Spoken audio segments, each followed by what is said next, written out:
And now, Move the Sticks, the Super Bowl, with Daniel Jeremiah, Bucky Brooks, and Rhett Lewis. Hey everybody, what's going on? Welcome to Move the Sticks. DJ, Bucky, Rhett, back with you here. And boys, we got a lot to get to on this Super Bowl. Not only our takeaways from this Super Bowl game, but what this means going forward in the NFL. I know Bucky and I had an interesting conversation last night about that. Rhett does not know what that conversation was. No, so but we'll bring him in with that a little bit later on. Fun. Let's do it. Yeah, we'll bring him in. He can keep up. Okay. How we doing, boys? Before we get to these individual takeaways, it's bittersweet. Good game, right? Yeah, it is. I mean, it was a fun game. I mean, the first 3.5 quarters, it was the game was truly in the balance, and then boy, the Chiefs just turned on the gas. Right, that final 6 minutes, certainly. For Kyle Shanahan, probably bringing up some old Super Bowl nightmares. It wasn't quite like the Falcons collapse, but man.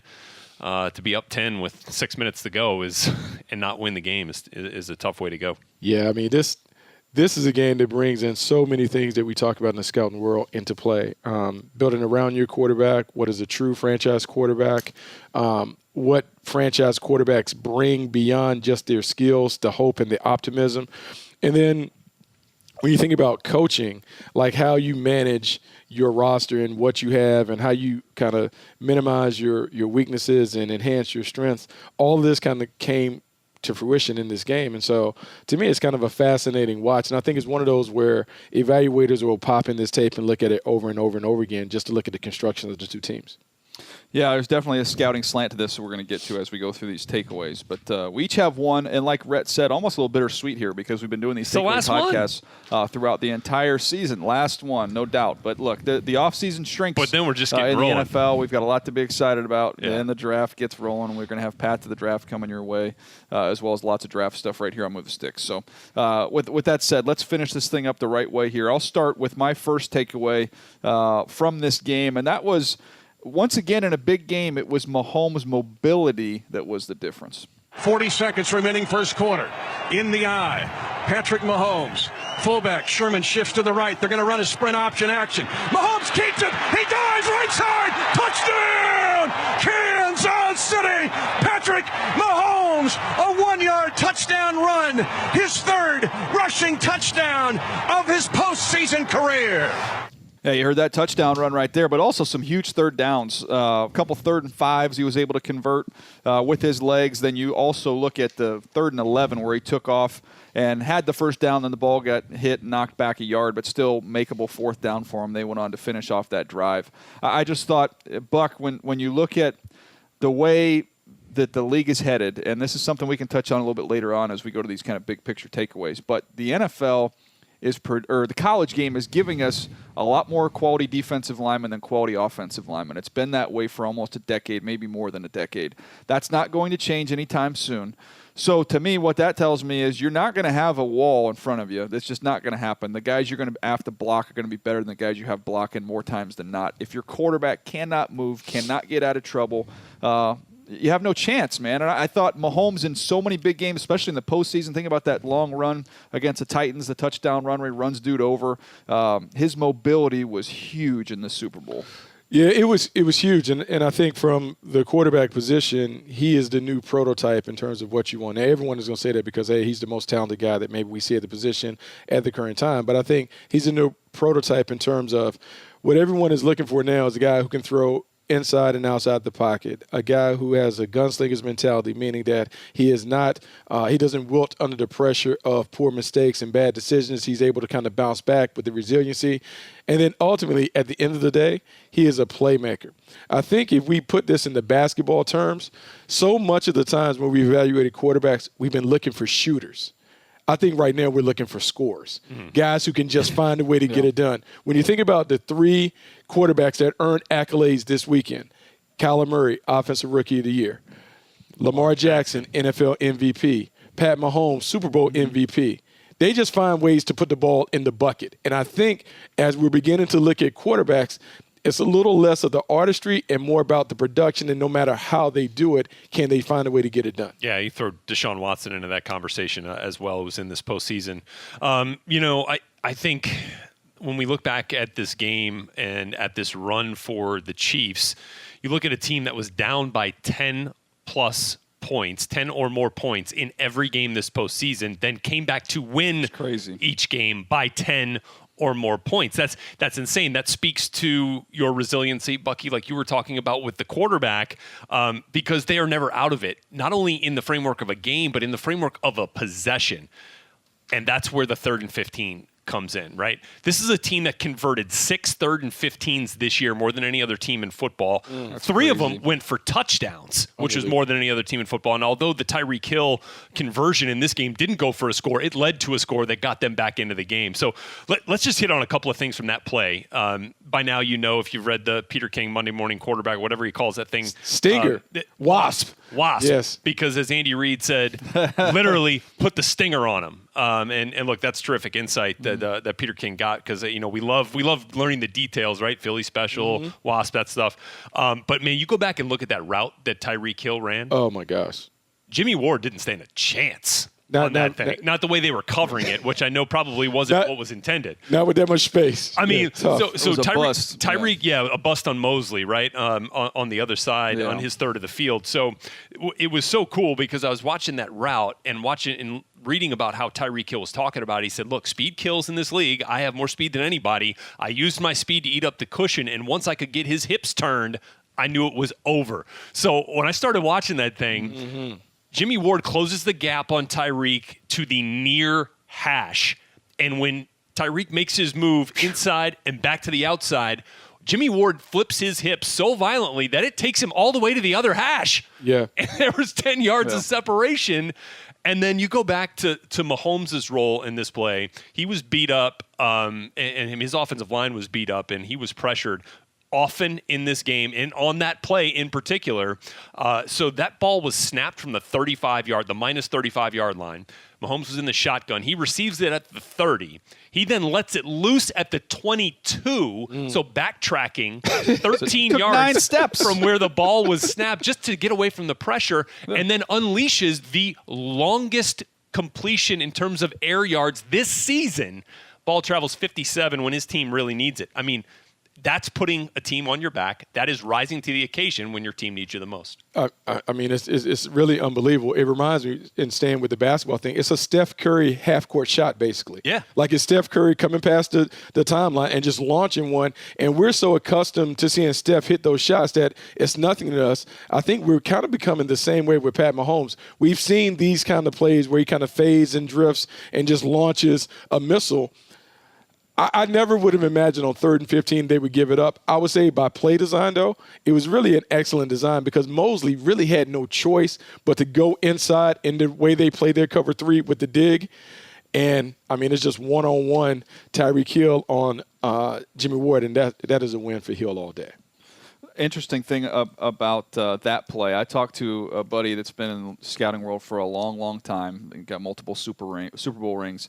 And I said, I'm watching this play. I said, he's from the shotgun. He literally takes a 9-step drop from the shotgun. I said, I've never seen that before. He goes, oh, I have. Madden. And I go, who? He goes, no, Buck. He said, if you go back and watch when I scouted Steve McNair when he was coming out of Alcorn, he said they were playing like Youngstown State. And, Alcorn didn't have many dudes. Youngstown State was a really, really good 1AA team. So in order to get Steve away from the rush, he would take that deep drop. He'd be 20 yards away from the line of scrimmage when it was all said and done. But he had such a big arm that would just give me a little – that was going to buy me time from the rush, and I have enough arm to still slice you and dice you from back there. But I thought, man, that's what it is because they could not block him. They couldn't. And on that play in particular, Bosa got held by Fisher, didn't get called. Right. But there was still – I think Buckner had pressure on that one. Yeah, it was. Yeah. But to get away from the rush, a lot of times we think about escaping to the outside. When you've got an arm like that, you can escape back. I mean, just get vertical.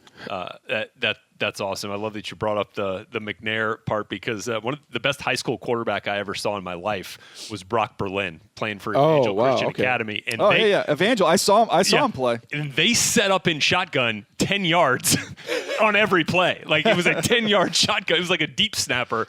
He was throwing to Booty's brother, right? Yes. To John Abram David Booty. Booty's brother. Abram. Yes. That's right. So anyway. That's crazy. Yeah, fun stuff. All right, what's the next takeaway here, Buck? The Chiefs' defense and Steve Spagnuolo made adjustments. Chiefs by 4. Garoppolo in the pocket. He's being hit. He's being wrapped up.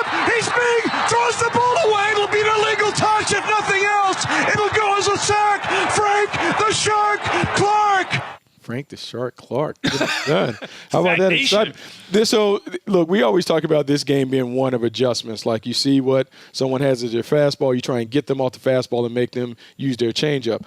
Early in the game, I was worried about the Kansas City Chiefs on defense. I didn't think they would be able to corral and slow down the running game, and they did. Jimmy Garoppolo was in rhythm. He was doing a good job of really eating them up because they were over-aggressive to the run. They were hitting them with play actions and quicks and moving the ball down the field. Somewhere in the fourth quarter, the Kansas City Chiefs kind of figured it out. Tyrann Mathieu has an outburst on the sideline.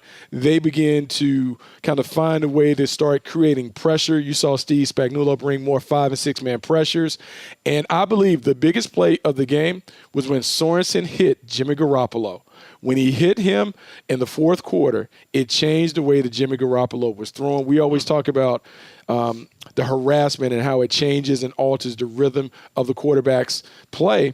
That big hit early, I believe, began to change the way Jimmy Garoppolo felt in the pocket. We saw him start having some errant throws. Between that hit and Chris Jones being able to bat balls down at the line of scrimmage, the Kansas City Chiefs were able to create disruption, and that disruption completely took their offense out of its normal rhythm. Yeah, look, I mean, it just didn't seem like the same 49ers rushing attack early on. If not for Deebo Samuel, I thought this team might have been in some real trouble. I mean, he was providing them those chunk plays that they weren't getting in the run game. I mean, Raheem Mostert, Tevin Coleman were pretty much wrapped up early in that game. Now they eventually loosened it up a little bit and got some of those plays going. But, man, it did not come easy for them in the run game. I thought the Chiefs defended the edge outside of the Deebo plays pretty well on some of that outside zone stuff. And the fact that the Chiefs ended up with a 100-yard rusher in this game and kept the 49ers out of that stat sheet that way was really impressive. I mean, leading rusher Raheem Mostert 58 yards in this game. Chris Jones was a force. I mean, those two pass deflections he had late in the fourth quarter as the 49ers were behind on consecutive plays, man, that was huge. And that dude going in after the game and saying he wants to be a Chief for life. I mean, it is pretty funny. I mean, he went like LeBron James. He went not 1, not 2, not 3, 4. He wants a dynasty. He wants all the championships, and he let George Kittle know that, Stone Cold Sack Nation was here. I mean, Chris Jones was enjoying that victory as well he should. He was a big part of it. He's a special player. I think really you look at the 2 D tackles in that game with him and Armstead both being free agents. They're both going to cash in money based off type of players that they are. But, Buck, I agree with you in terms of the adjustments. I thought early on, and I was texting back and forth with an offensive line coach during the game, and he was saying they were trying to stem into a bear front late in the snap count just to try and load up to try and stop the run.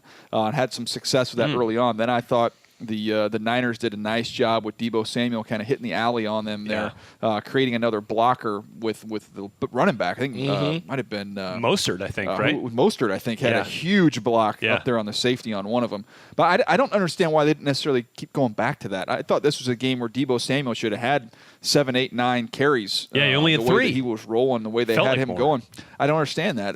That was one of the things I didn't get. I thought they would have continued to go back to that. But the other thing that they did, give Spagnuolo credit on a lot of the money downs, on a lot of the key downs. They bracketed George Kittle, and they were not going to let him beat them. And a couple times, Jimmy just failed to get off of him. He locked onto him. He was bracketed. If he would have come off, he had Emmanuel Sanders on a couple plays where he could have got some conversions, but he just got so focused and locked in. And it goes back to, that's the Bill Belichick, right? I mean, you're going to make you be left-handed. Take away what you're most comfortable with. And everybody says that. They give lip service to it, but they don't do it. And I thought that Spagnuolo and that Chiefs defense did a good job of making them a little uncomfortable there in the fourth quarter. Well, and then the one time he really needed Kittle and had Kittle, he just bailed on it. Was wide open in the middle on that 3rd and 5. What was that, kind of like an angle type of route where he got a step on the defender? It was a little angle route. Yeah, he was naked. He had Suggs dropping with him, and it was stealing, but he just didn't see him. He paid for it too. Look, Jimmy, there was 3 third downs Jimmy Garoppolo would like to have back. When you talk about early on in the 3rd and 5, he could have ran for a first down. He didn't. Then you had the one we're referencing there to Kittle, where he flashes right over the middle of the field, doesn't see him. And then the 3rd and 10. I mean, as much grief as Kyle Shanahan's getting, if he makes it, really is not a difficult throw. I know it's deep down the field, but an over-the-top post when you've got 3 yards of separation, it's a touchdown or a penalty. It's either on the money, it's a touchdown. You underthrow it, it's a penalty. The one thing you cannot do when you have a defender in trail position by 3 yards is overthrow it. Either the other two 5 outcomes, yards. You're golden. It wasn't even close. You're right. Yeah, it really wasn't. Yeah, he missed a layup because that was a layup to be had. And I think in this game, we talked about it, DJ. You and I talked about it on the phone, like the comparison between the two quarterbacks. Like ultimately, everyone believes that they have a franchise quarterback, but we talk about it. Look, they come in 2 categories, trucks or trailers. And at the end of the day, when you look at the battle between Pat Mahomes and Jimmy Garoppolo, Pat Mahomes is a truck. He carries the squad. Jimmy Garoppolo, at this stage of his career, he's a trailer. He needs to run a game and all those things. And I think everyone points to the end of the first half. And I think you have to listen to Kyle Shanahan's words and just take him at his word for why he made that decision. He talked after the game about, look, we understood they had 3 timeouts. And with that quarterback of theirs, we didn't want to give him the ball back. Mm-hmm. The coach is telling you, I'm fearful of number 15 on the other team. I don't want to give him an opportunity. So I believe my quarterback isn't as good as the other quarterback. I trust their quarterback more to make a play. So what we're going to do is we're going to choke it down and see if we can get a play later. And if we don't get it, we don't want to give Pat Mahomes another opportunity. Yeah. And guys, if you're I actually agree with him. Sorry, Rhett, but I agree with that decision because I think in hindsight, people look at that. The punt goes into the end zone, right? Mm-hmm. So they get the ball at the 20. Well, you don't have that knowledge of what's going to happen with the punt. So you burn the timeout. What happens when they pin you inside the 5-yard line? You've got to be conservative. They've got all 3 timeouts. They've got a kicker who I saw in Mexico City make a 70-yard field goal in warm-ups, okay? He's got probably the strongest leg of anybody in the league. You're giving the Kansas City Chiefs 3 points if their punter is able to pin you inside the 5. So why take that chance? The odds are more difficult for me to travel, even if it's a touchback, to travel the distance I need for a field goal than it would be for them to get me pinned and then end up getting the ball back and get points. So I actually thought it was a little bit conservative, but I thought it was smart. Well, I did. If not for the OPI, they're going to kick a field goal and maybe have a shot to double up with 10 points, coming out and getting the ball in the second half. So it was whatever the plan was, it almost, worked. Yeah. And I actually, look, before you can win games, you have to learn how not to lose them. And I think what Kyle Shanahan was doing was, hey, let's make sure we don't give them any cheap points before the half. Worst case, we go in 10-10. Best case, maybe we get a field goal or a touchdown and have the possibility of the double score that you talked about. And so from a strategic standpoint, I thought he was right. He had 3 timeouts. 3 timeouts with a minute left is an eternity, especially if you're in your 2-minute drill, if you're doing some things. So I thought he played it right, and I know people are beating him up over making that decision. But I think, look, they had the game exactly where they wanted. Now, we can talk about the fourth quarter and what they did in the fourth quarter. But the way they played out the first half, I am absolutely fine with it. All right, well, if that kind of leads us into the final takeaway. Despite some flaws in this final game, the 49ers will be back. 4-man rush, but those 4 are enough. Here they come. Mahomes stepping up. He's throwing long downfield for Tyreek Hill. Got it at the 20-yard line. And then spun down there. The first giant chunk of the game on 3rd down and 15. And Mahomes guns it for 44 yards down to the San Francisco 21-yard line. Yeah, look, that's obviously that was a tough one for the Niners, and I think we should start this thing with Jimmy Garoppolo because that's kind of where we ended the last takeaway. This is a 28-year-old 2-time Super Bowl champion, but just lost the Super Bowl in his first full season starting. His first full season starting. So how much better can he be? How much more can he improve in this system? And as the system evolves, what is the ceiling for Jimmy Garoppolo? I'm not sure we're there yet, right? I think we're going to get some nice insight from our guy Mike Giardi, who covers the Patriots and spent a lot of time with Jimmy Garoppolo during his time with the Patriots on the Aftermath later today, coming up for you at 4 o'clock Eastern Time, 4 to 6 Eastern Time, season finale of the Aftermath, I might mention. And so from year to year, can he find a way now to rise above the fire in these hostile environments that we've seen him in now? When things aren't perfect, as we've talked about, DJ, when things don't go quite as planned or as scripted, what can he do to improve in those areas? Because they've got everything else. Maybe they could use a little more depth along the offensive line, keep kind of building that thing up a little bit. I don't know if they're going to be able to keep Armstead or not, knowing that you're going to have to pay Buckner, and then you've got Nick Bosa, D Ford. D's already making a ton of money. Fred Warner, is going to be one of those guys. They need some secondary help, probably a little bit as well. They've got enough right now to be back in this position as an NFC favorite next year. Whether they can get over the hump will largely depend on Jimmy Garoppolo's continued improvement, if you will, or his trajectory and progress. So that really lies the question, because they've really got everything else, which makes me believe that they'll be back. Buck? Well, yeah. I mean, let me give you Buck. Mm-hmm. Buck, let me hit you on this real quick. I want to hit Buck on this. Good news, bad news, right?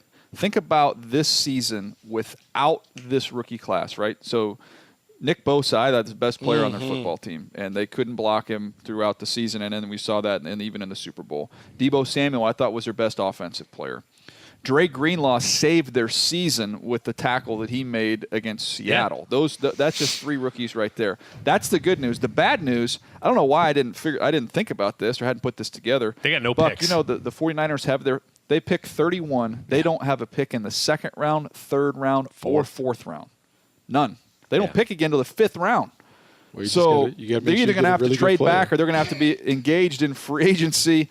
And then Emmanuel Sanders is a free agent as well. So I keep coming back to the conversation we had about the Packers playing the Niners, and we said the Packers don't have enough firepower. Mm-hmm. And I thought now when you go up against the Chiefs, and maybe they play this game 100 times, who knows?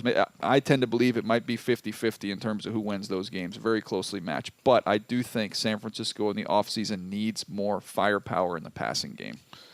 Look, hold on that for 1 second, because they did draft. We barely saw Jalen Hurd this year. Mm-hmm. Dante Pettis was a 2nd-round pick a couple 2 years ago. Barely saw him this year. He's been disappointing. He's been disappointing. Yep. Trent Taylor was a guy who caught a ton of balls for this team 2 years ago. They'll get him back.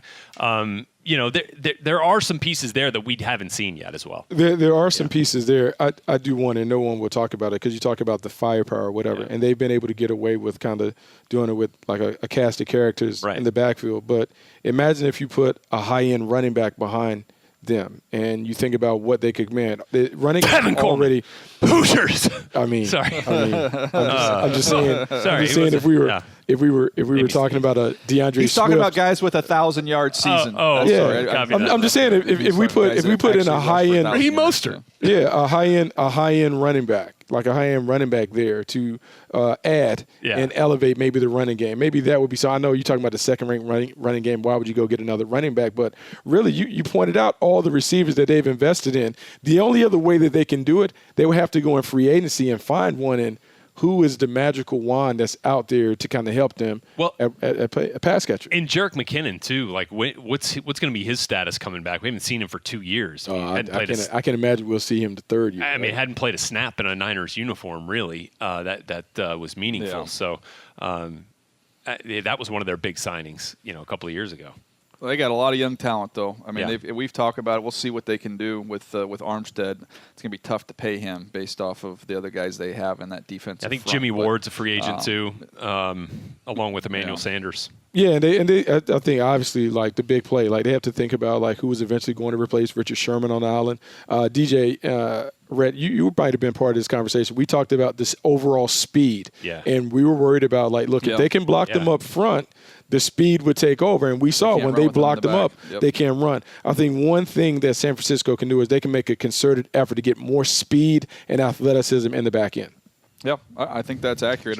Those are kind of our big takeaways from this thing. We kind of looked at next year. The Chiefs aren't going anywhere. We'll see if they can get Chris Jones locked up. Pat Mahomes is going to sign the most ridiculous contract you've ever seen. Maybe he'll wait. Coming. Maybe he'll even wait. Maybe his price tag will go up to $50 million a year. Maybe he'll just say, you know what, I'm good playing on this last. I don't think this is a negotiation, though. Yeah. It's like, hey, what do you want, man? I just think whatever you want. What do you want? We're going to give you what you want. They just slid him a blank check after the dang Super Bowl last night. Just slid it to him like, hey, man, just sign this thing, man. Whatever you want on there. Jeez. But I do want to talk about a couple things, Bucky, we were talking about last night, and we've touched on the mobile quarterback thing about how going forward, and you mentioned all the awards that were given out and the teams that are built to last, and maybe these aren't going to be the 15, 18-year careers for some of these quarterbacks that move around a lot, but it's where we're headed, man, because you can just be so more electric and so much more versatile and dynamic offensive when your quarterback can move and can make up for some of your shortcomings up front. So get ready for that. And then the other thing is positionless players, and Deebo Samuel is a great example of that. The NBA has gone that route. I think even you see it in Major League Baseball. You watch baseball games, you'll see a guy play second base, then he'll kick out to center field. They do all these shifts, so guys are playing on either side of second base on the diamond. Even catchers, you'll see catchers to save their legs to go play some out in the outfield. You just want good players, positionless players. We see it on defense with guys like Derwin James, Tyrann Mathieu for the Chiefs, who can play nickel, can play high, can play strong. You're going to see an influx of these guys that you can just play multiple positions, and Deebo Samuel was a great examtle of that, used as a runner and a receiver. Right, and I think even beyond that, I'm going to put Deebo Samuel in a category. I'm going to put him in a category of the wing back. I tweeted in the middle of the game that, man, when I look at the San Francisco 49ers, they basically are running a wing T offense, and Deebo Samuel is the wing back. He's half running back, half receiver. And as we begin to look at some of these guys that are beginning to come in the league at wide receiver, they're guys who are established and accomplished return guys who have been used in the running game on fly sweeps and jet sweeps, and they also have the route running and pass catching ability to impact the game. Deebo Samuel, to me, watching him go for 53 yards in the first half of the Super Bowl, I absolutely believe that offensive coordinators are going to categorize some of these guys as wing backs, and they're going to put them into the offense not only as pass catchers, but they're going to find a way to get them 5 to 6 rushes a game to let them impact the offensive plan. Kind of interesting. Isn't that why they drafted Jalen Hurd? I mean, that's what we thought Jalen Hurd was right, to do some of that stuff. He does all that stuff. That's who he is. Yeah. So, who's out there this year that can fill, those types of roles? I think. You look at Laviska Shenault. This year. Yeah. Laviska Shenault, you talked about Ayuk from Arizona State. Yep. There are a number of guys, Henry Ruggs, there are a number of guys who can be utilized as guys that can run the fly sweep, the jet sweep, the end arounds, and also do the conventional and traditional stuff at wide receiver. Yeah, it's going to be fun. It's going to be fun to see how teams try and incorporate what we saw in that game, and it's going to be an explosion of offense. We have so many good creative play callers and play designers, and we have a lot of young general managers. And I'm not saying there's anything wrong with being an old, experienced general manager, but these guys are open to these new ideas and trying to find new trends, and they're more willing to trade and just a collection of players figuring out what to do with them. It's going to be fun to watch how team building evolves over the next few years. Yeah, I absolutely believe it will change. Yeah. And I think the out-of-the-box thinking, you talked about positionless stuff, people being aggressive with the trade market, just on and on, different ways to build your team. Obviously, it starts with copying the two teams that are in the Super Bowl. We absolutely will see their imprint on some of these other teams when it comes to the design of their franchises. Oh, man. Do we get the next 3 months to talk about this? Yeah. Oh, I mean, this is the fun part now. This is it. We're doing a little draft time, baby. Yeah, this is Can't wait. We're rolling, man. We got a couple more episodes this week, too. We'll jump into some of this draft conversation. But, Rhett, you were a wonderful addition to the Takeaway Pods Thank this you, year. guys. Appreciate you having me. Having you each and every week, man. You really brought a lot to the conversation. Yeah, Rhett, way to bring it. And thanks. He did. It's nice he really to be did. And appreciated. I'm just saying that, Bucky. I'm saying that, Bucky, because our expectations were quite low. And really to see Rhett really just come way over those. Yeah. I like to undersell, over deliver. That's right. That's what I'll go for. That's what you did. There Classic. you go, man. Classic Rhett. Anyway, You guys are awesome. This has been a fun year. Congratulations to Andy Reid. Couldn't be happier for him. Brett Veach, Mike Bradway, the whole Chiefs front office, outstanding, good dudes. They've built a great team. They made the bold move to go up and get the quarterback, and it paid off in a mighty way. Andy Reid, been a great coach for a long time, finally gets his ring. So happy for those guys, and thank you so much for joining us on this journey through the NFL season each and every week here on our Takeaway podcast. But don't go anywhere. The draft is just started, Yes. and this is where the real fun fired up. begins. He's Rhett Lewis. He's Bucky Brooks. I'm Daniel Jeremiah. We'll see you next time right here on Move the Sticks.